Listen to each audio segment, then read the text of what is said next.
Hey guys, Maniac here with GameAccess.net. I know some of you are probably looking at the title of this video already and are probably asking yourself if I'm going to really talk about this or what I'm going to be talking about, but I kind of want to, before I really get into it, I want to preface it with a story. About 2 weeks ago, Twitch and I were hanging out and we were going around shopping around. And we usually do this. I mean, this is just something common for us. The reason why we do it is because I was preparing to do a new Maniacs haul or a Maniacs deal video where I show you guys like what was some deals going on. And of course, I've done one earlier in the week, but we were just shopping around and I was looking for material for my next video. And actually, on that haul, I did actually find a deal. I was in Toys R Us, and Toys R Us was selling Metal Gear Solid 3D Snake Eater for the 3DS for like $30, which is unusual. Usually they sell that for $40. That's its launch price. That's the premium price for a 3DS game, is $40. And so I was thinking, oh, $10 off. That's a good deal. And when the clerk opened up the case, I took a look at the packaging in the game, and I had to tell the guy, please put it back. Now, you're probably asking yourself, why? Why would I do that? And I couldn't confirm the packaging. And the packaging just kind of looked a little off to me, almost like the kind of packaging that you would see in like a reseller or something. I couldn't trust the packaging. And I sadly told the guy, sorry, just put it back. And I was really nice to the guy. I just said, look, I can't confirm the newness of this. I'm sorry for wasting your time. And he was really, really nice about it. So he wasn't too bad. And looking back on it, I regret it because Twitch and I later went to Target down the street. Completely different store, completely different seller, further distance away. And they were selling Metal Gear Solid 3D for $40. They were selling it for $10 more. And I looked closely at the packaging at Target, and it was identical packaging to how it was in Toys R Us. And I felt like a fly's heel because I felt, oh wow, this is the packaging. Now, I'm going to show you guys what I'm talking about. For those of you who haven't picked up Metal Gear Solid 3D or haven't seen the packaging for it, I want to show you guys. This is Metal Gear Solid 3D for the 3DS. This is published by Konami. Take a look really closely at the packaging on this. And this is kind of the reason why I'm grateful that I'm shooting in high definition, because you can hopefully see this pretty good. I mean, you can see the seams and stuff like that. This is kind of a cheaper type of packaging. This is the kind of packaging that you'd see regular shrink wrap people. I mean, with the proper tools, could do this type. This isn't usually the kind of packaging that'd be used in mass market.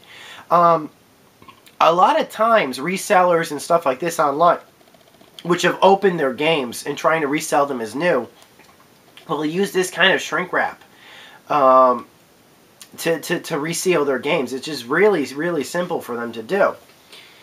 This is a spirit camera for the 3DS. This is just so you guys will have an example of what proper shrink wrapping usually looks like for a 3DS game. This is published by Nintendo, and I want you to take a look at how different this looks. How different the shrink wrap looks between the two.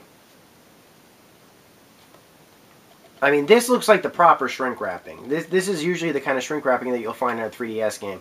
I bought a whole bunch of 3DS games brand new, and they've had this type of shrink wrapping on it. You'll also see, I mean, this is just another example. Like, look, this is the kind of shrink wrapping that you usually see on like PSP games, or here, I'll just show you. And these are, you know, this is how shrink wrapping usually works for the PS3 and stuff. And unfortunately, I don't have, of course, any unopened Xbox 360 games right now, but I've just given you that example. I think this is symptomatic of a major problem. I'm seriously concerned for Konami right now. There have been people talking about this. I think that I know you're probably saying, it's the packaging, who cares? And you're right. You know, who cares? This is just packaging. It's still a brand new game. Why should I care? I really shouldn't. It's not that I don't care. It's that I'm concerned. It's not that, again, it's not that I don't care. It's like, oh, if I'm paying full price for this, you know, why should my shrink wrapping should be decent or something like that. No, I'm concerned. I'm concerned for Konami. Because there have been some serious concerns as of recently, especially with, I think it kind of just, people started talking about it when this game, of course, recently. What happened with this? Well, this game released, had some problems with it. Both versions had some problems with it. The Xbox 360 version and the PS3 both had some versions with it. But it got to be a point where Konami had to say, we're not patching the Xbox 360 version anymore. It's just too expensive. And they're right. It is very expensive to patch Xbox 360 games. And Microsoft is certainly looking to revamping their patch system. They should not be charging as much as they are for patch revisions and things like that, because it's right now it's just hurting them. It really is. I mean, I know that they brought this in for a certification process, but by putting that onto the cost of their developers, as opposed to paying for it themselves, or at the very least sharing the costs or lessening the costs, I mean, that's a serious, that's just hurting them, because they're having buggy games being released for their platforms. But what's going on is that when Konami announced, like, we just simply can't put, there's no, people cried foul. And Konami got a lot of bad press for that one, because they didn't patch the Xbox 360 version. Now, I got some comments online, especially from my last video, basically saying that they had versions from the Xbox version of this game and problems with the PS3 version. They still figured, even with the bugs and without being patched, the Xbox 360 version is still better. That's fine. I totally get that. I totally understand that. I'm not trying to talk about this again. But Konami can't, it's like you expect this kind of thing from like some small developer. You wouldn't expect Konami to say, we just can't justify the cost of patching a game that needs to be patched. And the other thing is, and this is the last thing, was that they cut the Xbox 360 version for Japan for Metal Gear Rising: Revengeance. What is going on at Konami right now? Is Konami, like, cash strapped right now? Is there something going on with Konami? I mean, all of the stuff that they're doing right now all seems to be like they're cutting costs.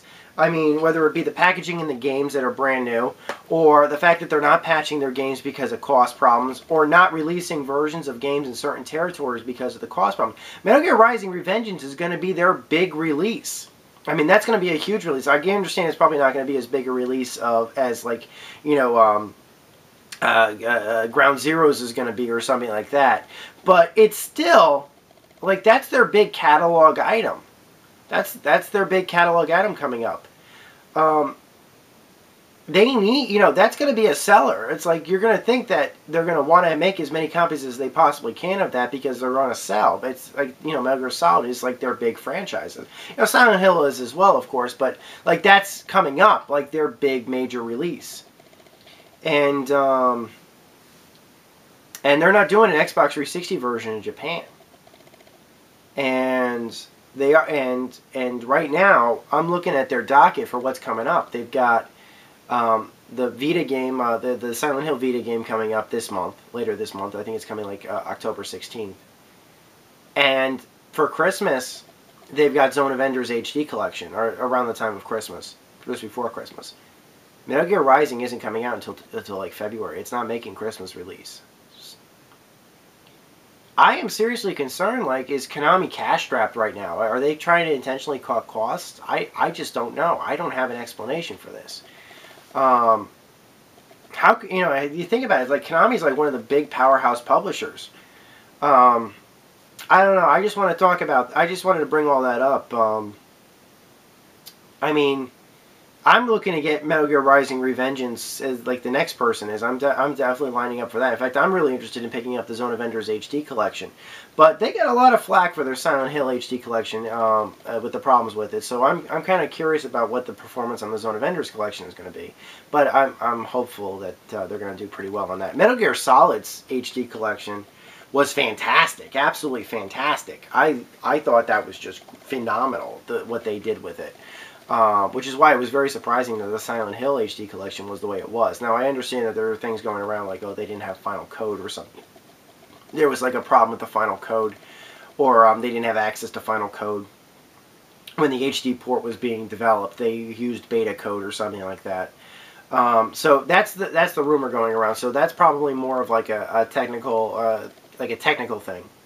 But I just don't know. I'm hopeful that Konami is working on this, because Konami's like, they're one of the classic developers. I mean, their properties are like the biggest thing ever, and I don't want anything to happen to them. They're fantastic. They're great. And I want to see them continuing to just develop AAA titles, and I'm really looking forward to Ground Zeroes. So, take for that what you will. I certainly want to hear your comments about this, but this is just the evidence that I have as of recently. Again, not really too much that I'm saying here that hasn't already been talked about in other major press events. I'm sorry, press things. I mean, they were talking about everyone kind of knows about the fact that they've stopped patching the 360 version of Silent Hill HD, and that you know, this, like I said, it's all because they're trying to, you know, they're trying to save money. Why would they want to be trying to save money? Are they strapped for cash? That's you know, I'm just asking questions here. So, take for that what you will. I want to hear your comments about this, what you think of it. Again, I don't think there's really anything more interesting about it than just how this packaging looked. That's what really made me want to shoot this.